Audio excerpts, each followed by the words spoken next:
राधे कृष्ण। तृतीय अध्याय। अगस्त्य जी बोले, काम क्रोध आदि से पीड़ित हो मनुष्य हितकारी वचन नहीं सुनता। उसको हितकारी वचन ऐसे अच्छे नहीं लगते जैसे मरणशील को औषधि अच्छी नहीं लगती। जिस सीता को मायावी दैत्य सागर के बीच में ले गया है, हे राम, वह तुम्हारे निकट अब किस प्रकार से आ सकती है। जिसके द्वार पर वानरों के युद्ध के समान सब देवता बांध लिए गए हैं, देवताओं की स्त्री जिसके यहाँ चमक ढोलती है, जो शिव जी के वर से गर्वित हो, संपूर्ण त्रिलोकी को भोगता है, भय से रहित है, उसे तुम कैसे जीतोगे। इंद्रजीत भी उसका पुत्र शिव के वरदान से गर्वित है। उसके आगे से देवता संग्राम में बहुत बार भाग गए हैं। देवताओं को भय देने वाला जिसका भाई कुंभकर्ण बड़ा भयंकर है और अनेक प्रकार दिव्य अस्त्र धारण करने वाला चिरजीवी विभीषण है। देव और दानवों को दुर्गम जिसका लंका नाम दुर्ग है और करोड़ों जिसके यहाँ चतुरंगिनी सेना है। हे राजन, फिर अकेले तुम उसे कैसे जीतोगे। तुम्हारी यह बात ऐसी है जैसे कोई बालक चंद्रमा को हाथ से लेना चाहे, उसी प्रकार तुम काम से मोहित होकर उसके जीतने की इच्छा करते हो।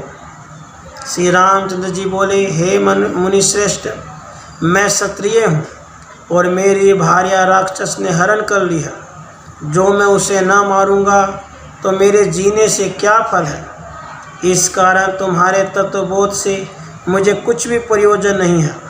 यह काम क्रोध आदि मेरे शरीर को भस्म किए डालते हैं और अपनी प्रिया के हरण होने और शत्रु से पराभव होने से अहंकार भी नित्य और मेरे जीवन को हरण करने को उद्यत है। हे मुनिश्रेष्ठ, जिसको तत्व ज्ञान की इच्छा हो वह लोक के पुरुषों में नीच है। इस कारण सागर लंकर युद्ध में उसके मारने के उपाय को आप कहिए। आपसे श्रेष्ठ और कोई मेरा गुरु नहीं है। अगस्त्य जी बोले, जो ऐसी इच्छा हो तो पार्वती के पति शिव अविनाशी इस शरण में जाओ। वह भगवान प्रसन्न होकर तुमको मन वांछित फल देंगे। इंद्र आदि देवता, हरि और ब्रह्मा जी भी जिसको नहीं जीत सके, वह शिव जी के अनुग्रह बिना तुमसे कैसे मारा जाएगा। इस कारण विरजा मार्ग से मैं तुमको दीक्षा देता हूँ। इस मार्ग से तुम मनुष्यपन छोड़कर तेजोमय हो जाओगे, जिसके प्रताप से युद्ध में शत्रुओं को मारकर संपूर्ण कामनाओं को प्राप्त हो जाओगे और संपूर्ण धरामंडल को भोगकर अंत में शिवलोक को जाओगे।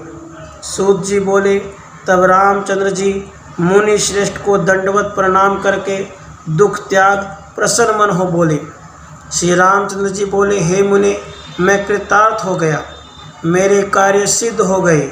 जब समुद्र पीने वाले आप मेरे ऊपर प्रसन्न हो तो मुझे क्या दुर्लभ है। इस कारण हे मुनि श्रेष्ठ, आप मुझसे विरजा दीक्षा की विधि कहिए। अगस्त्य जी बोले, शुक्ल पक्ष की 14 अष्टमी व एकादशी सोमवार अथवा आद्रा नक्षत्र में यह कार्य आरंभ करना।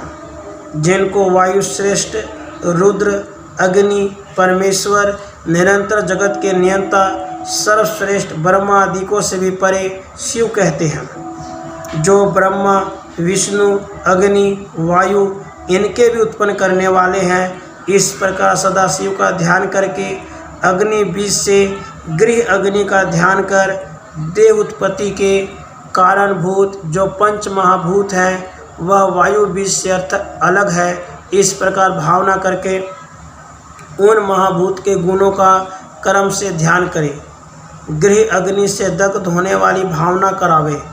उसका प्रकार मात्रा अर्थात पंच महाभूतों के गुण रूप, रस, गंध, स्पर्श और शब्द यह 5 है। पृथ्वी में 5 गुण रहते हैं। जल में शब्द, स्पर्श, रूप, रस यह 4। तेज में शब्द, स्पर्श, रूप यह 3। वायु में शब्द और स्पर्श या दो, और आकाश में शब्द यह एक ही गुण है। इसकी उत्पत्ति का कर्म आकाश से वायु, वायु से तेज, तेज से जल, जल से पृथ्वी उत्पन्न होती है। और इसके विपरीत पृथ्वी जल में, जल तेज में, तेज वायु में, वायु आकाश में लय हो जाता है। अधिक अधिक गुण के भूत न्यून न्यून गुण वाले भूतों में लय हो जाते हैं, और इनकी सभी अमात्रा जिसका गुण नहीं, उन अहंकार आदिकों को लय करे। अर्थात पंच महाभूतों का अहंकार में, अहंकार का महतत्व में, महतत्व का माया में, माया का सबके आधारभूत परमात्मा में लय करे। फिर अमृत बीज से लय के विपरीत कर्म करके यह देह उत्पत्ति विषय में प्रवृत्त है, ऐसी भावना करके मैं दिव्य देव हूँ और पूर्व देह के उत्पन्न करने वाले सब गुण और द्रव्य का अग्नि बीज से दाह करके उसका परमात्मा में लय करके अमृत बीज से पुनः जीवन करके यह देह अमृत और दिव्य है, ऐसी भावना करे। इस प्रकार भूत शुद्धि करके पाशुपत व्रत का आरंभ करें। फिर प्रातःकाल ही मैं पाशुपत व्रत को करूँगा, ऐसा संक्षेप से संकल्प करके अपनी शाखा और गृह सूत्र से अग्नि स्थापन करें। उसी दिन व्रत रखकर पवित्र हो, श्वेत वस्त्र धारण करें, शुक्ल यज्ञोपवीत और शुक्ल माला पहने, अंतःकरण एकाग्र करके तथा ज्योतिरहं विरजा विपात्मा भूया स्वहं स्वाहा इत्यादि विरजा मंत्र के अनुवाक पर्यंत समिधा आज्य और चरु से हवन करें।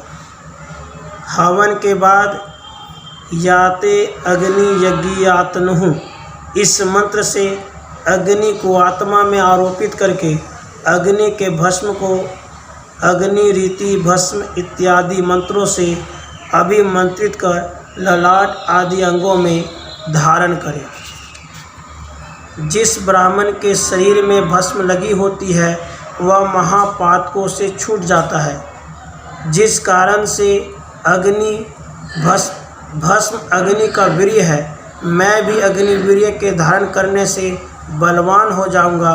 इस प्रकार जो नित्य भस्म स्नान करता है तथा जितेंद्रिय होता है, भस्म पर शयन करता है, वह सब पाप से मुक्त होकर शिवलोक को प्राप्त होता है।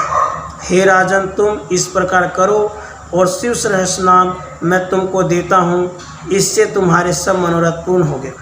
सूत जी बोले, ऐसा कहकर अगस्त्य जी ने रामचंद्र जी को शिव सहस्र नाम का उपदेश किया, जो कि सब वेदों का सार है, जो शिव जी को प्रत्यक्ष करने वाला है। उसको देखकर अगस्त्य जी ने कहा, हे राम, तुम इसे दिन रात जपो। तब भगवान शिव जी प्रसन्न होकर पाशुपत अस्त्र तुमको देंगे, जिससे तुम शत्रुओं को मारकर प्रिया को प्राप्त होंगे। उसी अस्त्र के प्रभाव से सागर को सोच सकोगे। संहार काल में शिव जी इसी ही अस्त्र से जगत का संहार करते हैं। उसके बिना पाए दानवों से जय पाना बड़ा दुर्लभ है। इस कारण इस अस्त्र के पाने के निमित्त शिव जी की शरण में जाओ। राधे कृष्ण, राधे कृष्ण।